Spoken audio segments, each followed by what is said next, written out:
Bienvenue sur Kintaro Ukiyo-e Life. Cette émission est présentée par moi, Kintaro, héritier du rakugo, une forme de comédie japonaise qui existe depuis 500 ans et a pour but de faire découvrir la culture japonaise aux personnes du monde entier.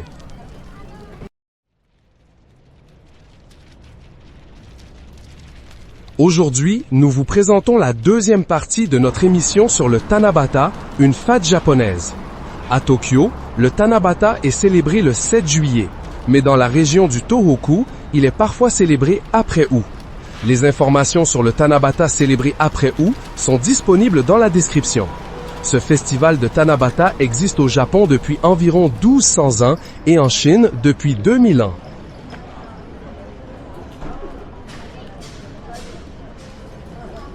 La particularité du festival de Tanabata au Japon est la suivante. On écrit des vœux sur des papiers appelés tanzaku et on les attache à des bambous. C'est une cérémonie où l'on prie pour que nos vœux se réalisent. Aujourd'hui, nous continuons la première partie en vous présentant le Tanabata dans différents lieux. Nous sommes actuellement à Kappabashi, juste à côté d'Asakusa. Ceci est une créature appelée Kappa. Le Kappa est une créature légendaire qui a donné son nom à ce quartier de Kappabashi.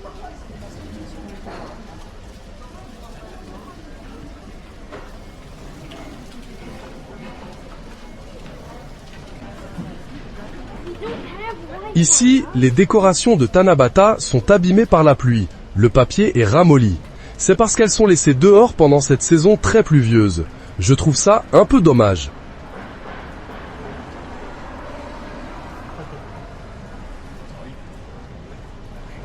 Si vous voulez ouvrir un magasin, Kappabashi est l'endroit où vous trouverez absolument tout.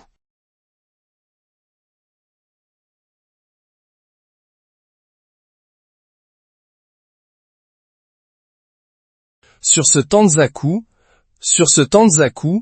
que mon poids diminue. Que mon poids diminue.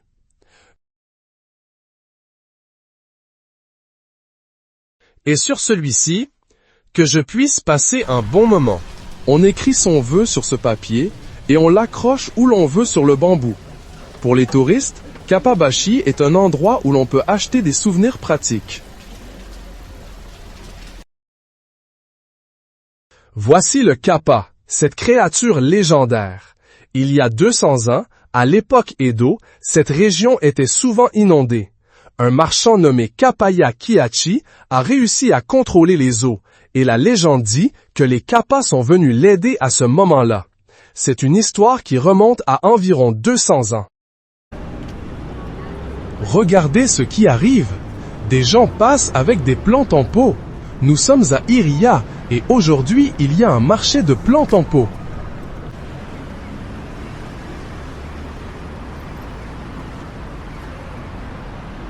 Alors, de quel genre de plante en pot s'agit-il? Vous savez, vous connaissez cette plante? Vous pouvez le deviner en regardant ces lanternes, ce design, cette fleur, vous la connaissez? Au Japon, cette fleur s'appelle Asagao. Cela signifie visage du matin. Elle s'appelle Asagao parce qu'elle ouvre de nouvelles fleurs le matin.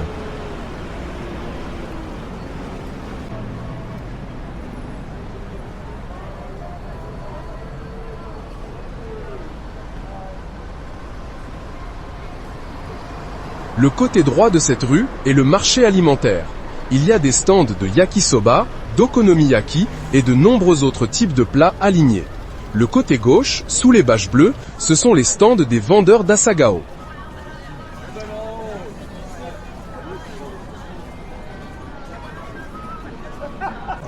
On dit qu'il y a plus de 30 stands alignés. Les clients achètent en demandant des choses comme « De quelle couleur seront les fleurs dans ce pot ?» ou « Comment dois-je les cultiver ?»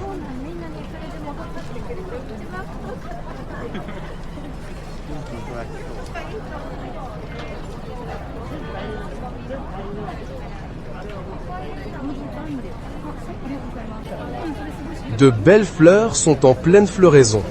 L'Asagao est considérée comme une fleur très porte-bonheur. Elle est appréciée comme une fleur d'été de bon augure, pleine de vitalité, avec ses vignes qui s'étendent avec force. C'est précisément à l'époque de Tanabata que se tient le marché d'Asagao.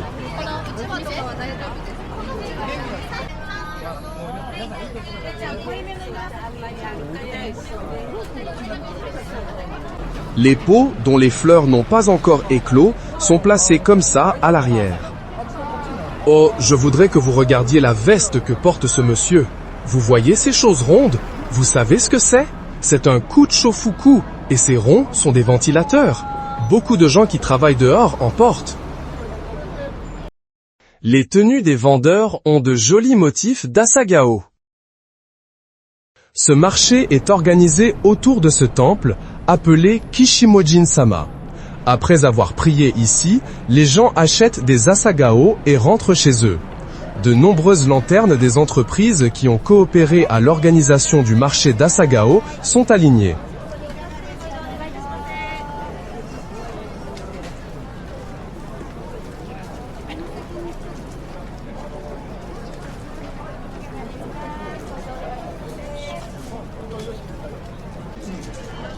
C'est une scène qui suggère que brûler de l'encens de cette façon est une routine annuelle. Ce temple a été fondé en 1659. Les sculptures sont vraiment magnifiques.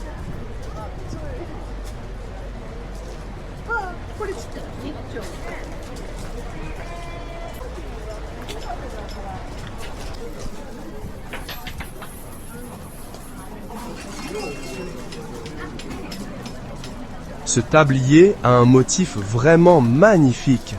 Ce tablier a un motif vraiment magnifique.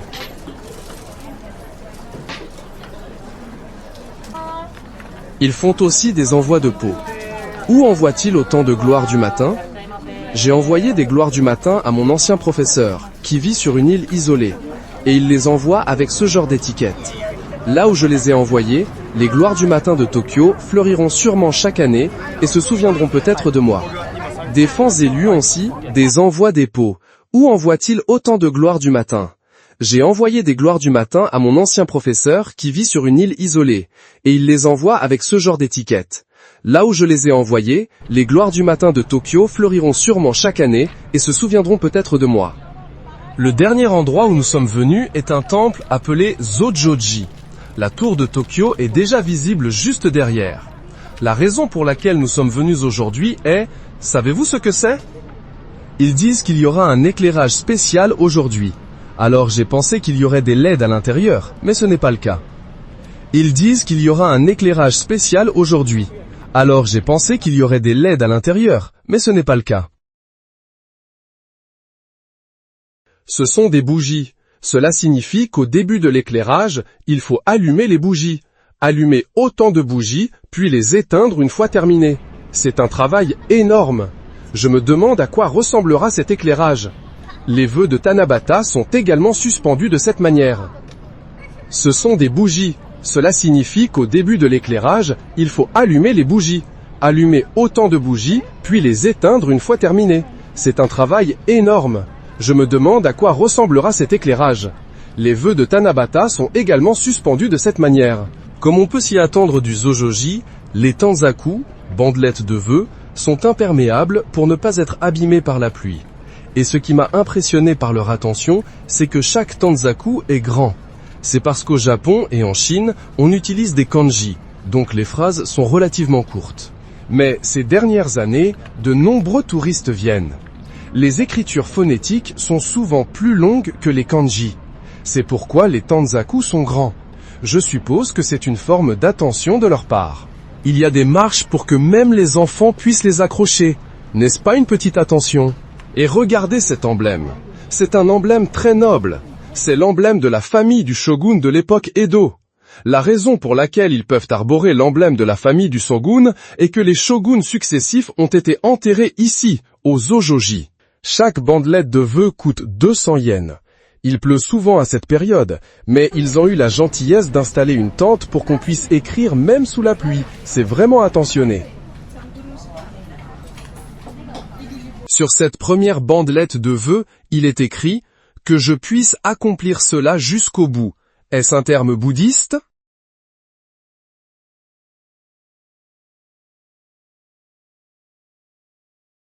Plus loin, j'ai trouvé des statues de Jizo alignées comme ceci.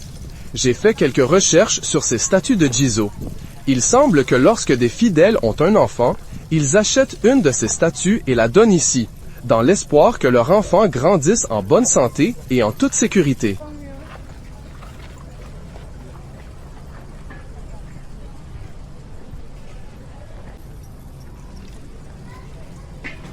Regardez attentivement. Remarquez-vous que chaque visage est différent. Chacun a sa propre personnalité. Du coup, on se demande comment chacun d'eux a grandi.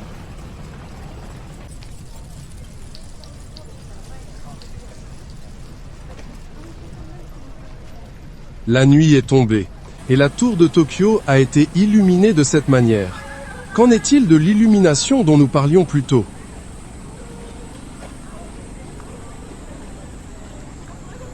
Il a un peu plu, alors j'étais un peu inquiet. Avec la pluie, certaines mèches étaient mouillées et ne s'allumaient pas. Mais les étudiants s'efforçaient de les allumer avec beaucoup d'ardeur. Il semble que ce soit les étudiants eux-mêmes qui organisent cet événement. Il a un peu plu, alors j'étais un peu inquiet. Avec la pluie, certaines mèches étaient mouillées et ne s'allumaient pas. Mais les étudiants s'efforçaient de les allumer avec beaucoup d'ardeur.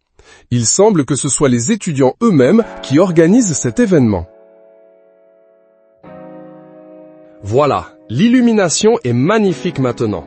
En ce jour, je me suis demandé comment les rêves des enfants avaient évolué.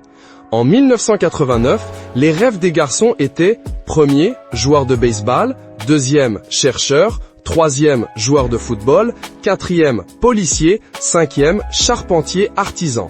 Voici les rêves des garçons en 2026. Premier, employé de bureau. Deuxième, joueur de baseball. Troisième, youtubeur. Quatrième, joueur de football. Cinquième, créateur de jeux vidéo. Quant aux filles, voici ce qu'il en est. En 1989, premier, restauratrice. Deuxième, infirmière. Troisième, maîtresse de maternelle crèche. Quatrième, professeur de piano. Cinquième, fleuriste. Voici les rêves d'avenir des filles en 2026. Premier, pâtissière. Deuxième, mangaka illustratrice. Troisième, employée de bureau. Quatrième, infirmière. Cinquième, coiffeuse maquilleuse artistique, paraît-il.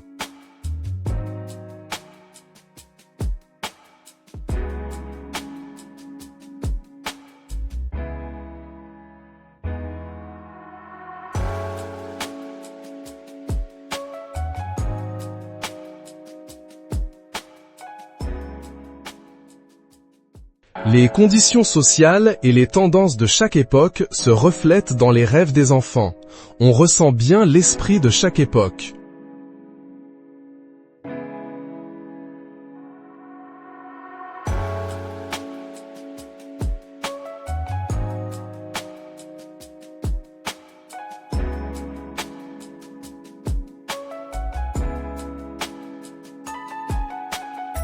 Qu'en est-il dans vos pays ? Le programme du Tanabata Do sera également dans la description. N'hésitez pas à vous abonner à la chaîne. À la prochaine vidéo.